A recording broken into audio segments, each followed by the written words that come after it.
Oo nga, sinugod nila yung mga bahay sa halip. Yun ang talagang hardcore, no? Di ba? Paano mo sugurin yung Forbes, pare? Mahirap eh. Forbes Park? Oo. Oo, dami siguro. Ka doon, ang hirap eh, di ba? Oo, puta, minsan bibisita ka dun, ang tagal pa. Itatawag lang po namin. Meron kang dalang pitchfork, tsaka mga torch.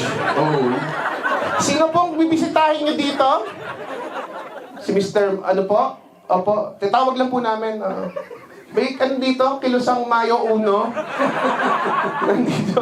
Nandito sa labas. Sa kabila pa yung wala sticker. Sugurin! Sugurin! Sa kabila daw, pare. Guys! Hindi po daw dito yung visitors entry. Apo street daw po yung visitors entry. Doon po- Tsaka pakibilisan po kasi open na hanggang 10 a.m. lang. Bilisan po natin. Opo.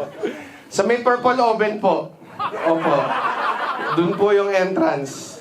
Sa McKinley. Sa Forbes ba sila nakatira?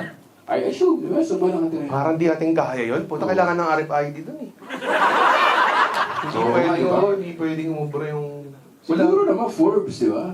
Alam mo, may Rolls Royce ka, tapos uuwi ka sa DMCI Play, di ba? Hindi kasi yung mga diskaya parang nandun lang sila sa F. Manalo Street eh. Yun yung pagkakamali nila eh. Oo. Masyado silang keeping it real.